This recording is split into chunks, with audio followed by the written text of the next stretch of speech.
Hello everyone.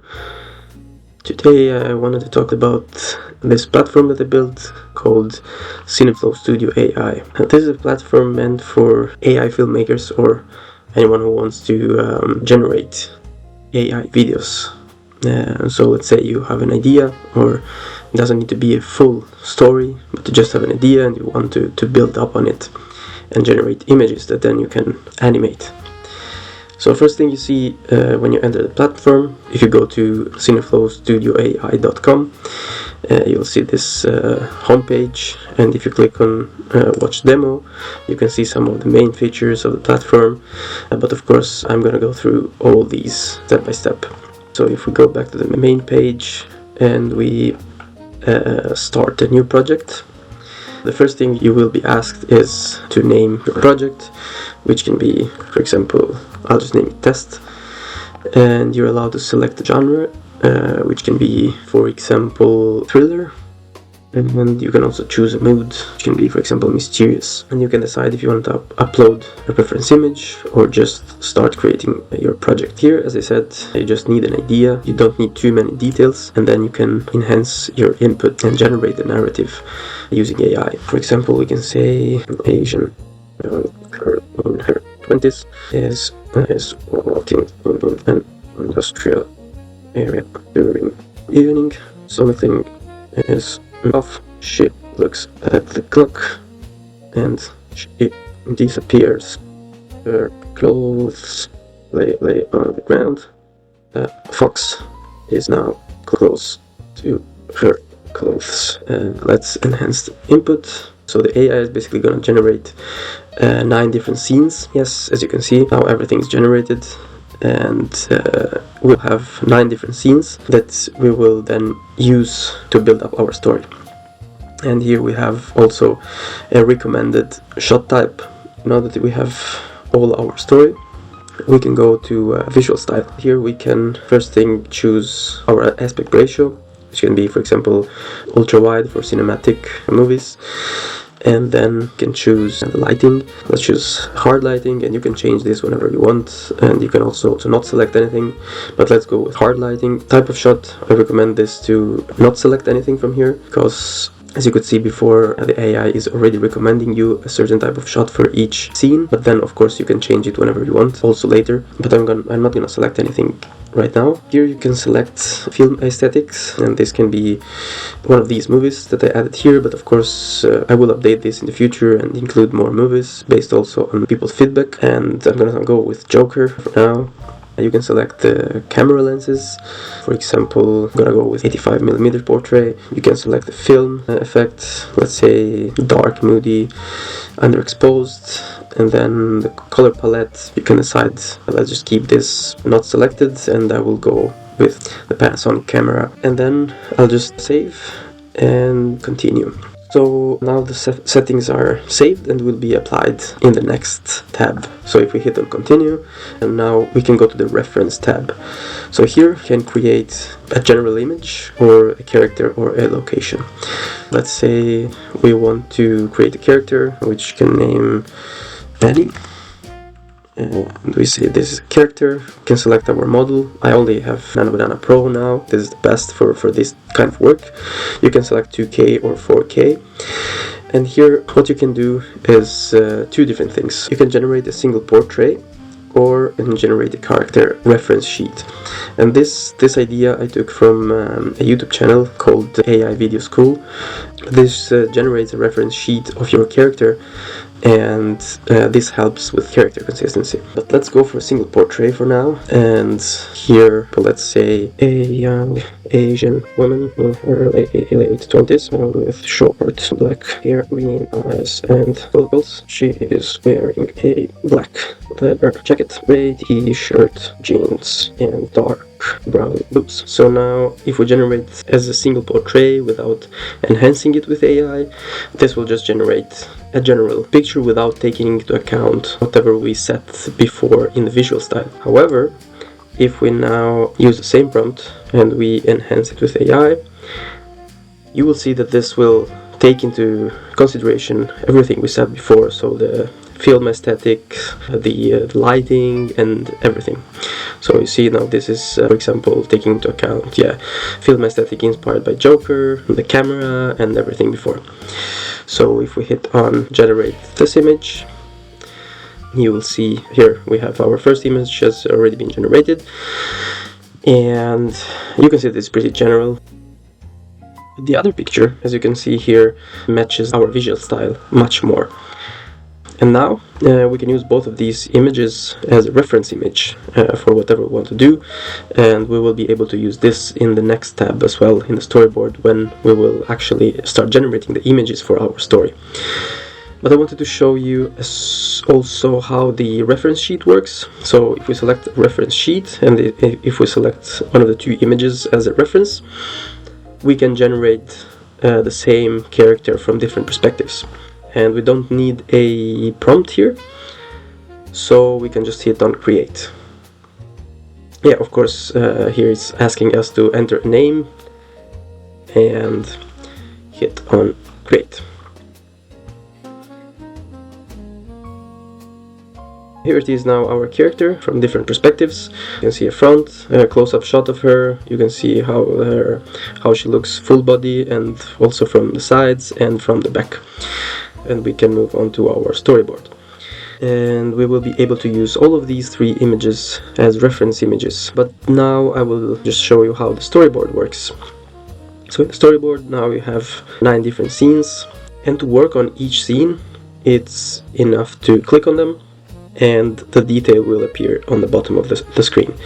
So here you have the prompt for this scene, and the first prompt you can see that is just describing the environment, so it's probably better if we don't use a reference character here. So we can just generate. Here we go, and you can see that it decently matches our visual style.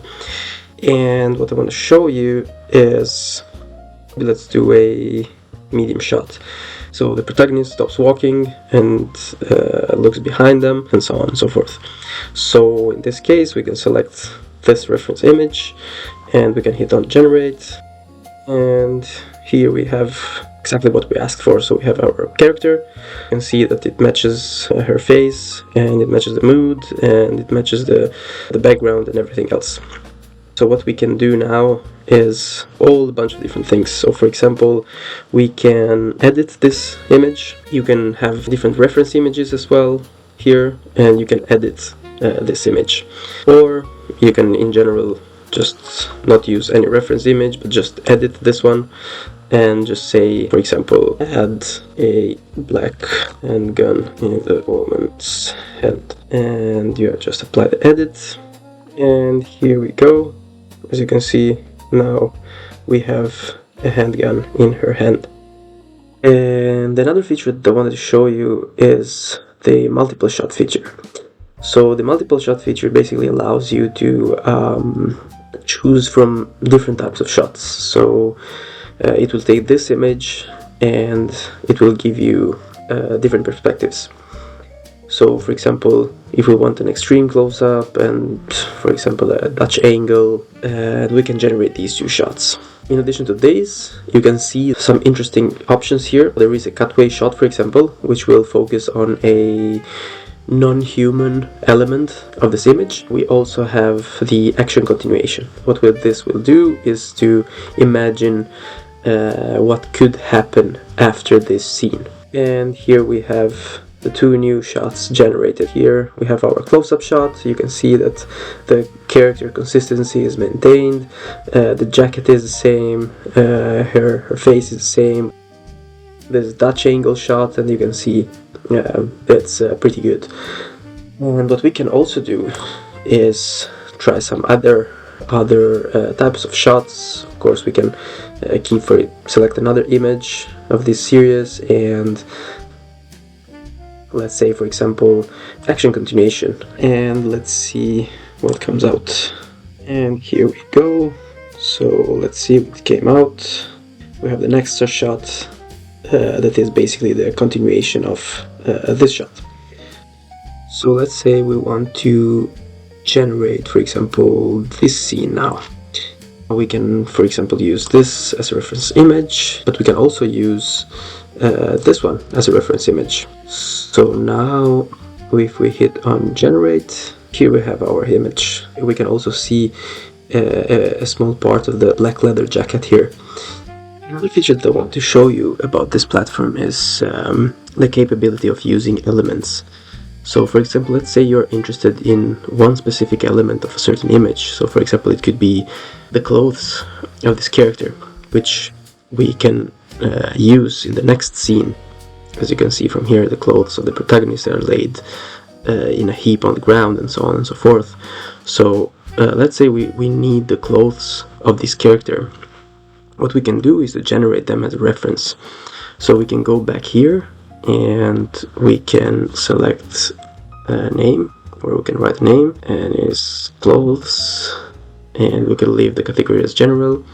We can use our reference image, and we can say extract the clothes and align them folded neutral background cinematic quality, and we can click on generate, and here we go. So now we have generated our clothes, and now we can use this as a reference image in our storyboard. But let's say there is also a location we're interested in.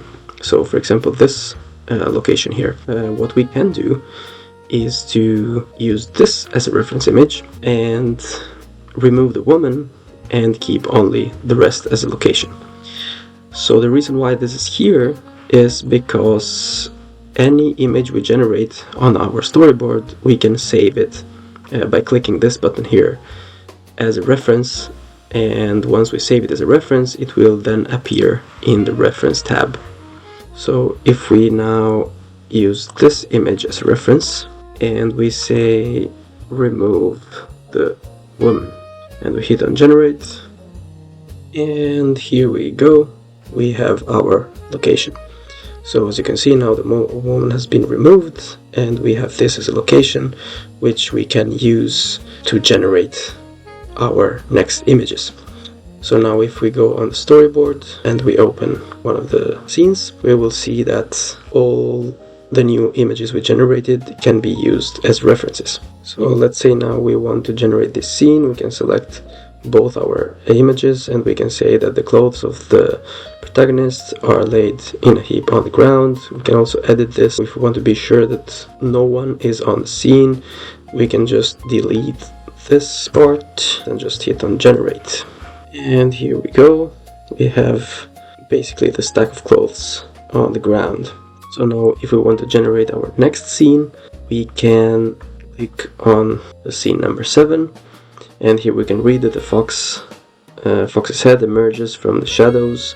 Its golden eyes reflecting the remaining light, and blah blah blah. So what we can do now is, first of all, we can maybe edit this, and instead of golden eyes, we can say green eyes, which hints to the fact that the woman is now a fox. And we can use the previous image as a reference image. So if we go here, we can see this image, and we can save this as a reference. If we hit on this button, this will be saved as a reference, and now we can select it here as a reference image, and we can hit on generate. And here we have a pretty nice picture of a fox, which is close to the clothes. And this came out very nice. So yeah, and we can follow then the same logic to build up all the other scenes. And once we are happy with it, so once we have generated all the scenes, all the pictures can be downloaded by hitting on the download button from here or from here. And based on your feedbacks, I'm planning to also integrate a video generation tab for generating videos and generating audios as well.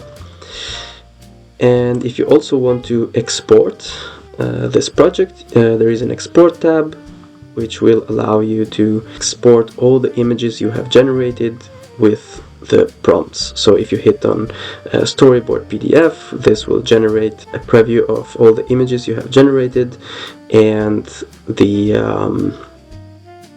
prompt you have used to generate such images. So then you have all these all together and you can use the prompts for whatever you like. And this is it, basically. So please enjoy the platform, and you can also give me feedbacks and suggestions from the main page. If you go here on the main page, you have a section which says let's grow together, and here you can report a bug or require new features or whatever you like, and you can submit the feedback. And thank you all for listening, and have fun.